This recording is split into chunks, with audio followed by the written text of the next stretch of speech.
Bonjour, nous sommes le jeudi 18 décembre 2014 et je viens d'écouter une émission sur France Culture consacrée à Descartes et à l'enfance.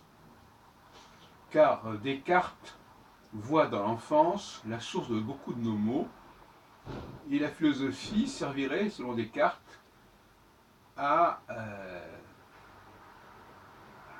évacuer les erreurs de l'enfance, à évacuer la créance, la crédibilité, la crédulité que nous avons et le fait que nous accumulions des erreurs de représentation, des erreurs de raisonnement tout au long de notre enfance, c'est-à-dire dans les 5-6 premières années, jusqu'à l'âge de raison, en quelque sorte, c'est-à-dire à 7 ans. Et je suis tout à fait d'accord avec cette idée-là. Je n'osais pas le dire de manière aussi nette, mais quand je dénonce le fait que beaucoup d'entre nous, nous appuyons sur un savoir linguistique, j'ai dit l'autre jour, je parlais même du savoir lié à notre langue maternelle, et que le plus souvent, nous en restions prisonniers toute notre vie, c'est tout à fait dans ça dont il s'agit.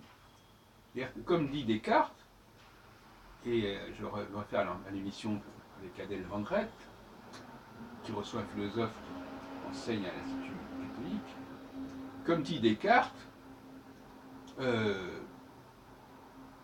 la philosophie sert à une sorte d'infanticide, c'est-à-dire qu'elle sert à neutraliser toutes les erreurs que nous avons pu accumuler au cours de nos premières années, qui sont notamment, et ça n'a pas été dit dans l'émission, qui sont notamment l'apprentissage du langage. Ça n'a pas été dit, je crois. C'est une erreur de leur part, si tant est que ça n'ait pas été dit. Comme je n'ai pas écouté toute l'émission, j'en sais rien. Mais il me semble que ça n'a pas été mis en avant. Le langage, tout le système sémantique est un héritage de l'enfance. Et pour Descartes, ce qui nous différencie les uns par rapport aux autres, c'est justement notre faculté à neutraliser justement les méfaits de cette période de l'enfance. Et le doute cartésien est aussi là, d'abord, pour faire un peu le nettoyage en nous-mêmes, par rapport à tout ce que nous avons accumulé d'erreurs qui sont dues à une mauvaise appréhension des choses. D'ailleurs, la psychanalyse ne dit pas autre chose, quelque part. Elle nous dit que dans bien des cas, nos traumatismes sont liés à des erreurs d'interprétation. Nous avons vu des choses autour de nous que nous avons mal comprises, que nous avons mal interprétées. Et d'ailleurs, certaines personnes continuent à véhiculer un comportement infantile, un raisonnement infantile, un bagage infantile tout au long de leur existence. Et en ce sens-là, elles ne sont pas mûres, si on peut dire. Donc la philosophie nous permet de mûrir et de nous sevrer, je dirais, de l'enfance. Alors c'est un argument important parce qu'effectivement, le premier rôle du cogito, le premier rôle du doute cartésien, c'est justement d'éliminer les scories, les méfaits de l'enfance, une enfance qui est trop poreuse, trop perméable à son nombre d'influences, qui prend les choses pour argent comptant, à commencer par les mots, à commencer par la signification des mots. Et on voit bien dans les cafés philo notamment, à quel point les gens restent prisonniers des significations qui leur ont été instillées, insufflées dans leur enfance. Et à quel point ils s'accrochent au dictionnaire. À quel point, et là c'est intéressant parce que justement, en quelque sorte, ils sont prisonniers d'un élément extérieur, alors que précisément au contraire, il faut d'abord faire le ménage en soi.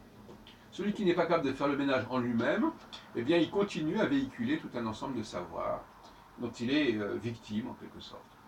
Donc je suis extrêmement satisfait que cette question de l'enfance et des méfaits de l'enfance ait été mise en évidence par Descartes et par ceux qui l'interprètent. On a cité d'ailleurs le nom d'Henri Bouillet, dont j'ai bien connu le fils d'ailleurs.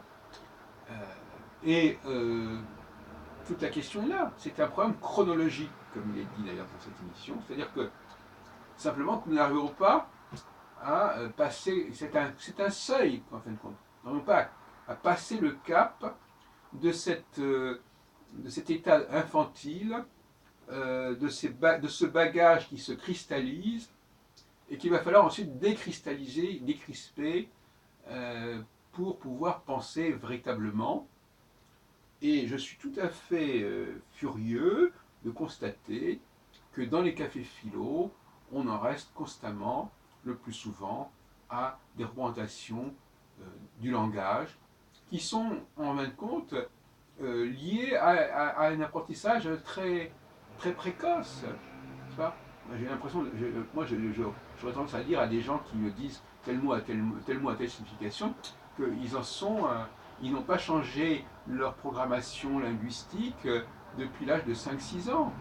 Voilà, c'est ça, c'est l'enfantilisme, d'où l'intérêt de l'enfanticide qui est fait justement de mettre fin à cet état de l'enfance, qui est un état qui épistémologiquement, cognitivement est très fâcheux.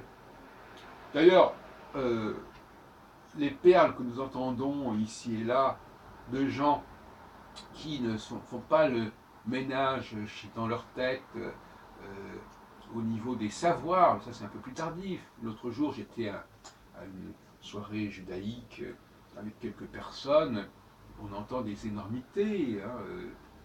Par exemple, quelqu'un qui disait la Reconquista s'est faite en 1492, alors qu'elle s'est terminée en 1492 et qu'elle avait commencé au 8e siècle.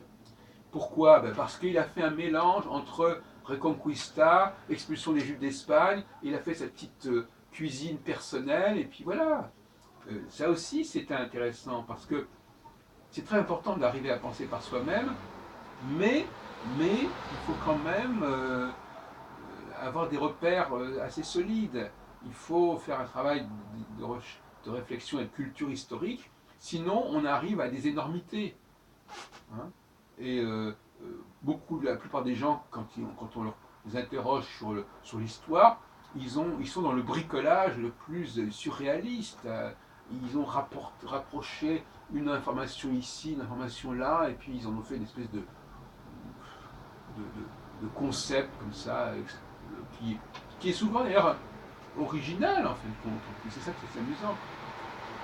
Ça fait penser d'ailleurs à cette formule assez cruelle. Ce que vous dites d'intéressant n'est pas de vous, et ce que vous dites de vous n'est pas intéressant. C'est souvent un peu comme ça que les gens sont, c'est leur destin. Ils sont condamnés soit à répéter des choses qui sont peut-être intéressantes, mais en tout cas dont ils ne sont pas propriétaires, soit ils disent des choses bizarres qui finalement sont complètement inacceptables et à rejeter.